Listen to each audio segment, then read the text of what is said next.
All right, today we're diving into a massive, and I mean massive, challenge in the global economy. How on earth do you fairly tax companies that are basically bigger than many countries and operate in pretty much all of them? Well, we're going to break down the global rulebook that was designed to do exactly that. This is really the heart of the matter, isn't it? When a giant multinational enterprise, or an M&E, is doing business across dozens of borders, a huge chunk of its activity is internal. You know, the UK division sells something to the US division. The price they set for that sale is called transfer pricing, and it basically decides where the profit gets recorded and, more importantly, where it gets taxed. For a long time, this was a puzzle with no single answer. And as you can imagine, this created a real tug of war. On one side, you had companies feeling like they were just buried under this chaotic patchwork of different documentation rules for every single country, leading to astronomical costs. But on the other side, tax authorities felt like they were flying completely blind, without the info they needed to spot risks and make sure companies were paying what they should. So in this explainer, we're going to walk through the whole journey from the problem to the solution. We'll kick things off with the documentation dilemma that really forced the need for a change.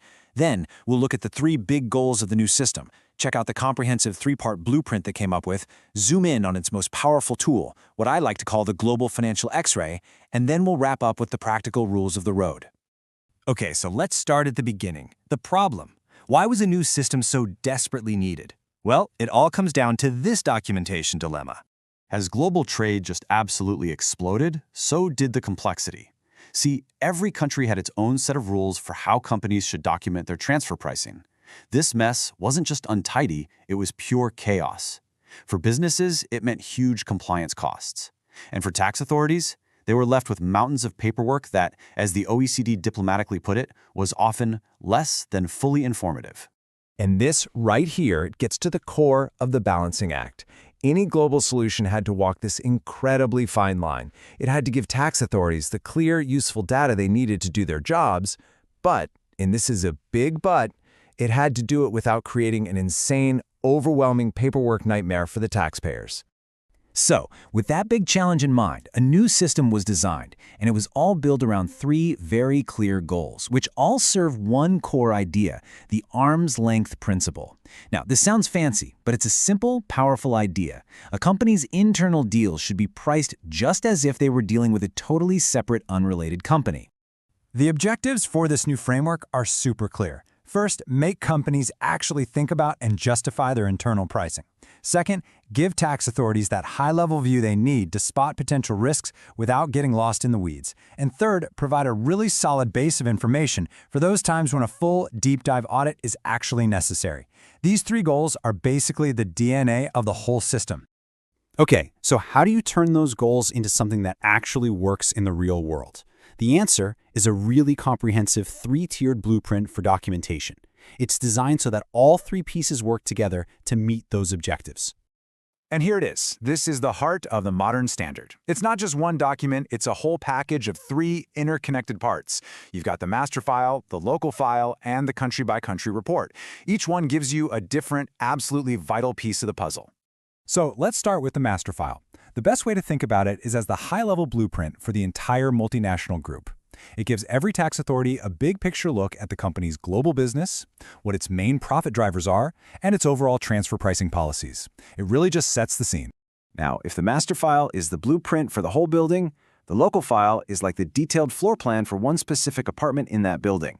It gives the local tax authority all the specific, detailed information on the transactions that directly affect them, and it justifies the pricing for just those deals. And finally, we have the country-by-country report, or CBC report for short. This is the global map. It zooms all the way out from those individual deals to show the biggest picture of all, where the company's revenue, profit, employees, and, of course, taxes are located all around the world. And here you can really see how it all fits together to paint that truly comprehensive picture. See, the master file and the CBC report are all the tax authorities, giving everyone that critical, high-level context. The local file, though, that's specifically for the local tax authority, giving them the nitty-gritty detail they might need for an audit. Together, they create this cohesive, logical information package.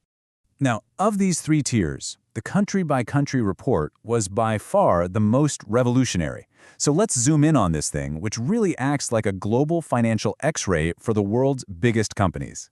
And this is a really key question. I mean, a rule this comprehensive can't apply to every single company with an office overseas. The burden would just be way too much. So a very specific line had to be drawn in the sand. And that number is 750 million euros. If a multinational group's total consolidated annual revenue is above this amount, they have to prepare and file a country-by-country report. Now, what's so smart about this number? It's a really strategic move. It lets the vast majority of smaller multinational groups, we're talking 85 to 90% of them, off the hook for this pretty big compliance task. And yet, it still captures the titans, the M&Es that are responsible for about 90% of all global corporate revenues. It's kind of like a classic 80-20 rule in action, focusing all the effort where it's going to have the biggest possible impact. But here is the most crucial point, and this is a real aha moment in this whole thing. The OECD guidelines are crystal clear on this. The CBC report is a risk assessment tool. It is not a smoking gun. Tax authorities can't just look at this report and automatically send out a tax bill. It's meant to be a high-level guide to help them spot red flags, not conclusive proof that something is wrong. So, you've got the framework, but how does it actually work day to day? Well, this brings us to our final section, the rules of the road, that really govern how companies and tax authorities use this whole system. For any company, these are the immediate, practical questions, right? When is all this stuff due? Do we really have to document buying every single paperclip? What happens if we get it wrong? And with all this incredibly sensitive financial data being shared, how is it all kept safe? Well, to encourage everyone to comply, jurisdictions have built in some pretty powerful incentives. Providing good, timely documentation can have huge benefits. The first is penalty protection. This means even if a tax adjustment is made down the line, the company might be shielded from massive penalties. The second, and this is a big one, is a shift in the burden of proof. In some countries, if your documentation is solid, it's no longer on you to prove you're right. It becomes the tax authority's job to prove you're wrong. And ultimately, that's what this entire comprehensive framework is really about. It's about moving away from that chaos and towards a globally consistent standard. The whole point is to create a system that gives businesses clarity and some predictability, while at the same time giving tax authorities the vital information they need to make sure the system is fair for everyone. So where does that leave us? Is this three-tiered approach a true blueprint for global tax fairness, making sure everyone plays by the same set of rules? Or is it just an unavoidable mountain of paperwork in an already complex world? The truth, as always, is probably somewhere in the middle. But what's undeniable is that it's a massive, massive step towards a more transparent global economy.